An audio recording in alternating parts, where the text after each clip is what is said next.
Before Jennifer Lawrence became one of Hollywood's most in-demand movie stars, earning millions for her roles in The Hunger Games and Silver Linings Playbook, JLaw was just an up-and-comer looking for her next gig. I know, it's hard to imagine a world where JLaw could audition for a role and not have it handed to her on a silver platter, but alas, this is the tale of a girl who worked her way to the top and encountered a lot of rejection on the way. Now, curious as to what we're referring to? Then stick around because we're giving you guys 7 shocking roles that JLaw was this close to playing. First up, we have 21 Jump Street. The Jonah Hill, Channing Tatum comedy was one of 2012's biggest movies, and our girl Jen was actually up for a role in the flick. Now, we're not sure 100% which role, but we are guessing that it would have been Molly, the love interest of Jonah's character Schmidt. Brie Larson ended up scoring the part, and she was fantastic. And besides, JLaw kind of teamed up with one half of the 21 Jump Street team when she was featured in that famous Oscar selfie with Channing Tatum. Kind of close, right? The next role on our list, JLaw actually had, but dropped out of so that she could play Katniss Everdeen. Yes, the actress was cast as O in Oliver Stone's 2012 movie Savages, but homegirl pieced out so that she could play the role of a lifetime. Now, as you might know, Blake Lively went on to replace her, and I'm thinking that must have been a really hard choice for JLaw. I mean, I get it, The Hunger Games is awesome and all, but if she would have stayed on Savages, she would have had Aaron Taylor Johnson and Taylor Kitsch playing her boyfriends. Okay, that alone would have been enough reason for me to stay, but I guess she made the right choice. No regrets.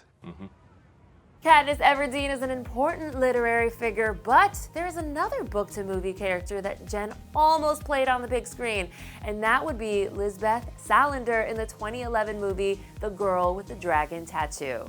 Tons of names were thrown out for this role. Kristen Stewart, Natalie Portman, Scarlett Johansson, just to name a few, and yes, JLaw joined them on that list. However, the main reason Jen lost out on playing the gritty role, she was too tall. I mean, seriously, what the heck? Anyway, moving along, Jennifer Lawrence might have given Emma Stone a run for her money in the America's Sweetheart category over the last year or so, but these two actually duked it out for a part where Emma prevailed. Yes, before Emma was cast in her breakout role as Jules in the 2007 comedy Superbad, Jen was also considered for that role. Jonah Hill, you are 0 for 2 when it comes to Jennifer Lawrence playing your love interest. Sucks to be you. Oh man. Now, you guys might be aware of this next role that Jen missed out on, but we had to include it because it's just so crazy to think about. Though we all know that Kristen Stewart was Bella Swan, Jen was also up for the Twilight role. However, there are no hard feelings here, as Jen has had this to say about losing out on the part. I remember when the first movie came out, seeing Kristen on the red carpet and getting papped wherever she went. I'd had no idea Twilight would be such a big deal. For me, and assuming for her, it was just another audition. Then it turned into this whole other thing. Famous last words, am I right? Ladies and gentlemen, can I please have your attention? I've just been handed an urgent and horrifying news story. And I need all of you to stop what you're doing and listen. Yes, we couldn't agree more, Ron Burgundy.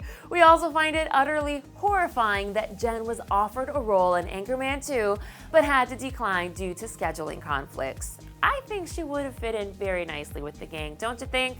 But bonus, there are rumors that she's making a cameo in the Dumb and Dumber sequel, so we are definitely keeping our fingers crossed for that.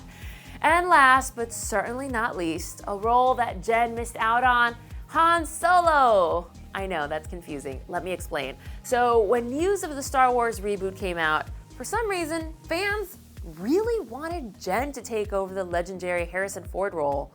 Why? I'm not really sure, but Jen has always said that she wanted to play a man, so there's that. Now that is a wrap on 7 roles you didn't know that Jennifer Lawrence almost played. Do you guys think that the right person got the job every time, or which one would have been better with JLaw? Hit the comment section below or tweet me at Miriam Issa, and then click right over here to see some of her most LOL-worthy interview moments, including that time I gave her a candy bracelet and then she ate it. I'm Miriam Issa. Thank you so much for hanging out with us at Clevver News, and we'll see you guys next time. Bye.